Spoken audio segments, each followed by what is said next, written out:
नमस्कार दोस्तों, स्वागत है आपका स्टडी फॉर सिविल सर्विसेज में। फ्री वीडियो के लिए आप चैनल को तुरंत सब्सक्राइब कर लीजिए और नोटिफिकेशन को जरूर ऑन कर लेना। हमारा फ्री वाला टेलीग्राम ये वाला ग्रुप जरूर से जरूर ज्वाइन कर लीजिएगा।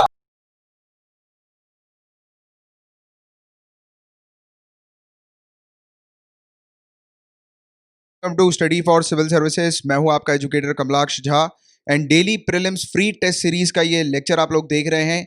यहां पर डेली टॉपिक वाइज आपको फ्री में टेस्ट सीरीज प्रोवाइड कराई जाती है। डेली बेसिस पर आपको एडवांस में टॉपिक्स दे दिए जाते हैं, उन टॉपिक्स को आप प्रिपेयर करके आते हैं और फिर उसके बाद अगले दिन आपसे टेस्ट पूछा जाता है। आज 22 जुलाई 2020 है। लिथोस्फीयर आपका टॉपिक था ज्योग्राफी का, तो इसको होपफुली आप प्रिपेयर करके आए होंगे। और अगर आप नए आए हैं तो आप क्या कीजिए, इस वाली स्लाइड को एक बार आप पढ़ लीजिए तो आपको पता लग जाएगा कि कहाँ पर ये टॉपिक्स हम लोग प्रोवाइड कराते हैं। ये टेलीग्राम का चैनल है ओनली करंट अफेयर का, इसको ज्वाइन कर लीजिएगा।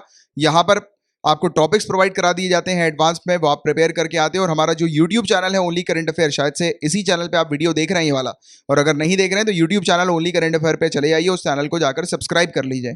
वहाँ पर डेली बेसिस पर हम लोग आपको टेस्ट देते हैं, राइट। और टेस्ट को कैसे अटेम्प्ट करना है इसको जानने के लिए वीडियो को पॉज करके इसको एक बार देख लीजिए आप। तो चलिए, ऑल द बेस्ट। समय ना वेस्ट करते हुए टेस्ट को शुरू कर लेते हैं। सबसे पहला क्वेश्चन आपके सामने आ गया है। इन 4 स्टेटमेंट में से बताइए कौन सा स्टेटमेंट करेक्ट नहीं है। केमिकल वेदरिंग जो है ये एक कॉमन हम लोग को देखने को मिलती है लाइमस्टोन पत्थर में, लाइमस्टोन रॉक्स में। ये जो चट्टान जो होते हैं ना, चूना पत्थर जो होता है, लाइमस्टोन का जो पत्थर होता है चूना पत्थर, ये चट्टानों चूना पत्थर की जो चट्टान होती है उसमें ये सबसे कॉमन हम लोग को देखने को मिलती है केमिकल वेदरिंग प्रोसेस। दूसरी बात बताई गई है दूसरे स्टेटमेंट में कि केमिकल वेदरिंग जो है ये ज्यादातर एक्टिव होती है गीले रीजन पर, वेट रीजन पर, गीले इलाकों पर, जहां पर टेम्परेचर काफी हाई होता है। रेन जो होती है ये एक केमिकल वेदरिंग प्रोसेस हम लोग को देखने को मिलती है। रेन जब बारिश होती है ना, वर्षा होती है, तो वो बताया गया कि केमिकल वेदरिंग फिनोमेना है या प्रोसेस है, या फिर केमिकल वेदरिंग का ही एक फॉर्म है। एक्सफोलिएशन जो प्रोसेस है वो एक फिजिकल वेदरिंग की प्रोसेस है। क्या होगा बताइए इन चारों में से गलत, कौन सा स्टेटमेंट गलत है? तो चौथा स्टेटमेंट गलत है। एक्सफोलिएशन, एक्सफोलिएशन में आप देखेंगे जैसे कि ये पत्थर है, ठीक है, एक बड़ा सा पत्थर है। ये पत्थर कुछ समय के बाद आप देखिएगा, ये पत्थर जो है वो धीरे धीरे करके इसकी आउटर लेयर जो होगी वो क्रैक होती जाएगी और धीरे धीरे करके इस पत्थर का साइज जो है वो कम हो जाएगा। ये जो होता है वो एक केमिकल फीचर हम लोग को देखने को मिलता है, फिर एक केमिकल प्रोसेस देखने को मिलती है। कैसे होती है? सूर्य की किरणें जब इस पत्थर पर पड़ती हैं तो ये पत्थर जो होता है गाइस, ये हम लोग को देखने को मिलता है कि एक्सपेंड होता है, ठीक है, धीरे धीरे करके। और रात में जैसी ठंडी हवा चलती है ये श्रिंक होता है। तो ये जो एक्सपेंशन और कॉन्ट्रैक्शन का जो ये पूरा मामला हम लोग को नजर आता है, एक्सपेंड हो रहा है, तो इसका मतलब ये नहीं कि आंखों से आपके दिखाई देगा, ये थोड़ा सा वीक होने लगता है धीरे धीरे समय पे, राइट। जैसे कि आप देखोगे अगर कोई भी जैसा ऑब्जेक्ट है उसको आप गर्म करोगे तो वो पिघलता है ना ऑब्जेक्ट, पिघलने के बाद वो ऑब्जेक्ट ठंडा होगा तो वो वापस से उस कोर पोजीशन पे आ जाएगा। तो यानी कि क्या हो रहा है, उसका शेप जो है वो हो रहा है, वो चेंज हो रहा है।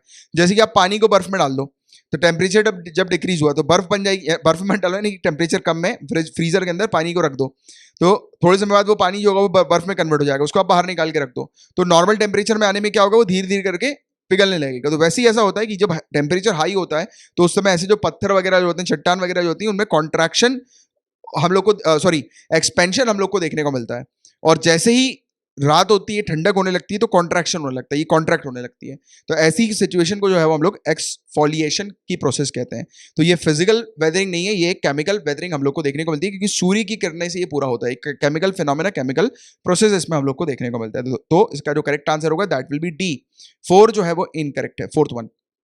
नेक्स्ट क्वेश्चन आपके सामने, यहां पर देखिए बताया गया कि बाउल शेप डिप्रेशन जो होता है इस प्रकार का, ये बाउल शेप डिप्रेशन, बाउल यहाँ पे बना नहीं है ढंग से क्योंकि पेन ऑटोमेटिक वाला है, ये इस प्रकार का ऐसा कुछ बाउल होता है, ठीक है, आप जानते हैं इसके बारे में, इसमें ज़्यादा डिटेल में बताने की जरूरत नहीं मुझे। तो ये ग्लेशियल इरोजन के कारण सबसे ज्यादा हम लोग को माउंटेन साइड्स में देखने को मिलता है और इसको सर्क के नाम से जाना जाता है, सिर्क या सर्क जिसको आप कहते हैं। बताइए इसके अलावा जिसको सर्क के बारे में पता होगा या फिर जिनको बॉल शेप डिप्रेशन क्यों बनता है, कहां पर बनता है, उसके बारे में एक आइडिया होगा तो इसका आंसर उनको मिल गया होगा। और इसके अलावा एंडोजेनिक फोर्सेस और एक्सोजेनिक फोर्सेस के बारे में अगर आपने पढ़ा होगा तो ये वाला आंसर भी आपको मिल गया होगा। जल्दी से बताओ क्या होगा इसका correct answer. The correct answer will be both, 1 और 2 दोनों ही बिल्कुल इसके करेक्ट आंसर है, ठीक है। तीसरा क्वेश्चन आपके सामने आ गया है, एसर्शन और रीजन है। बताइए ये वाला जो स्टेटमेंट यहां पर लिखा गया है, इस स्टेटमेंट का कारण क्या ये वाला है या फिर नहीं। पहले स्टेटमेंट लिखा है कि जो न्यू फोल्डेड माउंटेन्स हैं इनको टर्शियन माउंटेन्स कहते हैं। दूसरा, न्यू फोल्डेड माउंटेन्स जो होते हैं वो सेडिमेंट्री रॉक्स के कारण जो है वो बनते हैं, उससे बनते हैं, सेडिमेंट्री रॉक से, फोल्ड माउंटेन्स। क्या होगा इसका correct answer? The correct answer will be both A and B are equally true, independently true, but जो आर है वो करेक्ट असर्शन का रीजन नहीं है, यानी कि जो रीजन है ये असर्शन का करेक्ट नहीं है, यानी कि रीजन करेक्ट नहीं है इनका, यानी कि इस ये जो फोल्ड माउंटेन्स उसको टर्शियन माउंटेन जो है वो इस पर्टिकुलर स्टेटमेंट के कारण नहीं कहते, बट हाँ न्यू फोल्डेड माउंटेन्स उनको टर्शियन माउंटेन्स कहते हैं, और जो फोल्ड माउंटेन्स होते हैं वो सेडिमेंट्री रॉक्स के कारण बनते हैं, फॉर्मेशन उनका सेडिमेंट्री रॉक्स के कारण होता है। नेक्स्ट की बात करें, बेसिक इग्नियस रॉक जो है उसमें सिलिका बहुत पुअर हम लोग को देखने को मिलता है, सिलिका कम मात्रा में होता है।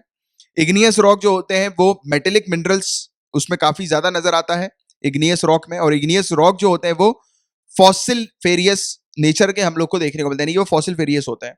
इसके अलावा गैब्रो जो होता है वो एक प्रकार का एक्सट्रूसिव इग्नियस रॉक होता है।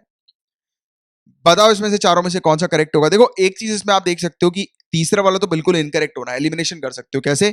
क्योंकि फॉसिल तो होते ही नहीं है ना, इग्नियस बनता का इसे आपको पता है, वॉल्केनिक एक्टिविटी के कारण इग्नियस रॉक बनता है, तो जहां पर वॉल्केनिक एक्टिविटी हो रही है वहां पर कैसे आपको ये फॉसिल फेरस वगैरह आपको दिखाई देंगे? नहीं, फॉसिल कैसे दिखाई देंगे? नहीं दिखाई देंगे ना। तो तीसरा तो आप एलिमिनेट कर सकते हो, तीसरा आपने एलिमिनेट किया, जहां जहां पर तीसरा अगर आप उसको एलिमिनेट कर दोगे आपके पास एक ही ऑप्शन बचेगा और वो होगा बी। सिर्फ एक चीज आपको पता थी सिंपल सी, और उससे पूरा आपका आंसर मिल गया, बन गया। तो ऐसी एलिमिनेशन कभी आपको पूरे क्वेश्चन समझ में ना आए तो उसमें भी एलिमिनेशन किया करो। और जैसे कहते हैं ना कि एक बार आपने टॉपर से भी सुना होगा कि पहली बार जब आप प्रीलिम्स करने बैठो तो फर्स्ट राउंड में वो क्वेश्चन श्योर शॉट कर लो जिसके बारे में आपको पता है। उस समय आप ये भी करना करते करते में कि जो क्वेश्चन आप पढ़ो उसको आपको पता है कि हाँ यार ये तो होना ही नहीं है, इसके ऊपर आप 100% श्योर हो, तो क्वेश्चन पेपर में ही उसको गलत मार्क कर देना, क्रॉस कर देना, जिससे आप बाद में पढ़ो भले ही आपको इन तीनों में इसका आंसर ना मिल रहा हो, ठीक है, भले ही ना मिल रहा हो, बट आप एक बार आपको अगर श्योर शॉट पता है कि हाँ यार ये तो गलत है, तो आप मार्क कर देना। क्योंकि क्या होता है कि एक टाइम के बाद प्रेशर इतना बिल्डअप हो जाता है कि बाद में आपको आता हुआ क्वेश्चन सही नहीं बन पाता। तो इसलिए वन गो में जब पहली बार पूरा क्वेश्चन आप करो तो सबसे पहले तो जो श्योर शॉट आपको पता है कि हाँ ये क्वेश्चन आपको करना ही करना है, या आपको पता ही पता है इसका आंसर 100% करेक्ट होगा, तो वो आप करते चलो। और साथ ही साथ जिसमें अगर आपको एलिमिनेशन लग रहा है हाँ यार ये मुझे 100% पता है कि ये हो ही नहीं सकता, उसको इनकरेक्ट कर दो, राइट, वहीं के वहीं, भले ही उसका आंसर मत मार्क करो बट स्टेटमेंट उसका इनकरेक्ट कर दो या करेक्ट कर दो, दोनों में से कुछ एक चीज कर दो, पर करना जरूर, क्योंकि दूसरे राउंड में प्रेशर बहुत बिल्डअप हो जाता है। और ऐसे काफी सारे स्टूडेंट्स ने मुझे बताया हुआ है कि सर ये गलतियां हो गई हमसे, प्रेशर हो गया, आता हुआ क्वेश्चन चला गया, तो इसलिए आपको ये गलतियां रिपीट नहीं करनी है, ठीक है। नेक्स्ट ग्रेनाइट जो है वहां पर हम लोग को जो ग्रेनाइट के अंदर जो क्रिस्टल्स जो होते हैं वो बेसॉल्ट रॉक से ज्यादा हम लोग को लार्जर देखने को मिलते हैं, राइट। ग्रेनाइट में बेसॉल्ट से बड़ा क्रिस्टल होता है, ज्यादा मात्रा में क्रिस्टल या बड़े क्वांटिटी वाले क्रिस्टल्स हम लोग को देखने को मिलते हैं, या साइज में बड़े क्रिस्टल्स होते हैं। बेसॉल्ट की बात करें तो इसमें लार्जर कंटेंट होता है मेटेलिक मिनरल्स का, तो बेसॉल्ट में क्या मेटेलिक मिनरल सबसे ज्यादा होते हैं? बताओ जल्दी क्या होगा इसका correct answer? Correct answer is B, दोनों जो है वो इंडिपेंडेंटली करेक्ट है, बट ग्रेनाइट में ज्यादा क्रिस्टल होने के कारण ये नहीं कि बेसॉल्ट में ज्यादा मेटेलिक मिनरल्स होते हैं, ठीक है। तो ये इसका जो होगा वो मतलब रीजन नहीं होगा, बट इंडिपेंडेंटली या इंडिविजुअली जो है वो दोनों करेक्ट है। एक तरफ वेदरिंग है, दूसरी तरफ प्रोसेस है, बताना है आपको। केमिकल वेदरिंग इन चारों में से बताइए किस में हो सकती है? मैकेनिकल वेदरिंग किस में हो सकती है? ग्लेशियल डिपॉजिट किस में हो सकता है? डिपोजिशन बाय ग्राउंड वाटर किस में हो सकता है? अब देखो यहां पर भी आपको सिर्फ चारों में से एक चीज अगर पता है श्योर शॉट, इसका आंसर आपको मिल जाएगा। देखो इस पर टारगेट करना, आपने गाइस स्टेलेसाइट या स्टेलेगमाइट का नाम सुना होगा, जो केव्स में होती है। केव्स में आपने देखा ना ऊपर और नीचे ऐसे इस टाइप के बन जाते हैं, ऊपर वाला जो होता है स्टेलेसाइट होता है, नीचे वाला स्टेलेगमाइट हम लोग को देखने को मिलता है जो होता है ना, ये ऐसे ऐसे कोन्स वगैरह बने रहते हैं ना केव्स के अंदर। ऐसे ये वाला स्टेलेसाइट वगैरह के बारे में तो यूपीएससी भी पहले क्वेश्चन पूछ चुकी है। तो ये किससे होता है? ये ग्राउंड वाटर के कारण होता है। तो डी का 4 तो श्योर शॉट है, क्योंकि पानी जमीन के नीचे का जो पानी होता है ना, तो वो उसके कारण ये चीज बनती है। चलो ठीक है, आपको इसके बारे में भी नहीं पता, मान लिया मैंने, ठीक है। इसके अलावा अगर आपने टिल वाली प्रोसेस के बारे में थोड़ा बहुत भी किया होगा या पता होगा, तो आपको पता है कि ये ग्लेशियल डिपॉजिट्स में जो है वो बनता है। टिल जो होता है वो ग्लेशियल डिपॉजिट्स में बनता है, राइट। तो इसके कारण तो ये चीज आपको पता होनी चाहिए थी, अगर थोड़ा भी आपने पढ़ा है तो। अगर नहीं तो ये मान के चलो केमिकल वेदरिंग जो होती है वो ऑक्सीडेशन की प्रोसेस हम लोग को देखने को मिलती है, केमिकल वेदरिंग के कारण होती है। या फिर मैकेनिकल वेदरिंग जो होती है, ये आप देख सकते हो कि ये प्लांट रूट्स में हम लोग को मैकेनिकल वेदरिंग देखने को मिलती है। आपको पता है प्लांट रूट्स, पानी जो होती है वो क्या करती है, प्लांट की जो रूट्स होती है पानी को ऊपर डायरेक्शन में खींचती है। अब वो वाली जो प्रोसेस होती है प्लांट रूट्स वाली, वो मैकेनिकल प्रोसेस तो हुई ना, वो कोई ग्रेविटेशन के कारण या किसी कारण तो हो नहीं है ना, क्योंकि अपोजिट ग्रेविटेशन चल रहा है। आपको पता है कि रूट जो होती है वो पानी खींचती है ऊपर की तरफ, राइट? प्लांट्स के लिए पानी चाहिए होता है, तो ये मैकेनिकल प्रोसीजर होगी, मैकेनिकल प्रोसेस हो गई। तो इस प्रकार से आपको पता होना चाहिए। इन चारों में से अगर एक का भी ऑप्शन अगर आपको श्योर शॉट पता है 100%, तो ये आंसर आपको मिल जाएगा। जैसे कि इसका डिपोजिशन बाय ग्राउंड वाटर स्टेलिसाइट होता है, ये तो डी का 4, इसका correct answer will B 1 only, है ना? इस प्रकार से आपको तैयारी करनी है। अब देखिए यहां पर लिखा है रिवर, ग्लेशियर, वेव्स, विंड, यहां पर लिखा है ड्यून्स, स्पिट्स, टेरेस, मोराइंस। जल्दी बताओ क्या होगा इसका करेक्ट आंसर। अब देखो आपको एक चीज पता है, ड्यून्स, ड्यून्स जो होते हैं वो सैंड ड्यून्स, आपको पता होगा। इस प्रकार से जो रेत जो होता है, रेगिस्तान जो होता है उसमें बन जाते हैं सैंड ड्यून्स वगैरह। तो ये किसके कारण बन सकते हैं ड्यून्स? विंड के कारण, हवा के कारण। तो डी का तो 1 पक्का होगा। अब डी का 1 पक्का है तो इसमें आपको 2 में आपकी लड़ाई है, 2 चीजों में, डी में, है ना? अब इन 2 चीजों में जो आपकी लड़ाई है उसको आपको मार्क करना है। अब कैसे मार्क होगा ये? अब देखो ये तो हो ही नहीं सकते, दोनों में से कोई आंसर नहीं हो सकता। तो आपको एक तो पता लग गया, ये डी का जो होगा वो 1 होगा, ठीक है? तीनों की बात करें इसके अलावा, आप देखो तीनों में से अगर आपको कुछ भी एक के बारे में भी थोड़ी बहुत जानकारी होगी तो आपको इसका आंसर मिल जाएगा, ठीक है? इसका जो करेक्ट आंसर है वो है बी, 3 4 2 1। जो ये रिवर है वो 3 है, टेरेस, ग्लेशियर है वो 4 है, मोराइंस, और वेव्स जो है ये 3 4 2, स्पिट्स और विंड जो है वो ड्यून्स, जिसके बारे में हमने ऑलरेडी डिस्कस कर लिया था। तो ये है इस हिसाब से ऑर्डर में आप लोग को पता होना चाहिए। नेक्स्ट की अगर बात करें तो इनमें से कौन सा स्टेटमेंट करेक्ट है, पूछा गया है एस्थीनोस्फेयर, तो ये अर्थ के अपर मेंटल का पार्ट है क्या? मोहोस स्केल, ये क्या यूज किया जाता है मिनरल्स की हार्डनेस की डिग्री की, यानी कि मिनरल कितना हार्ड है तो उसको क्या इंडिकेट करने के लिए, उसका क्या पता लगाने के लिए मोह स्केल का यूज किया जाता है? जल्दी बताओ इसका करेक्ट आंसर होगा, दोनों ही बिल्कुल करेक्ट है। नेक्स्ट आपके सामने क्वेश्चन तरफ देखिए, वॉल्केनो के फीचर्स की बात हो रही है और दूसरी तरफ लोकेशंस है। ये वॉल्केनो के जो फीचर्स हैं वो कहां पर लोकेटेड है, यानी कि किस रीजन पर देखने को मिल जाते हैं?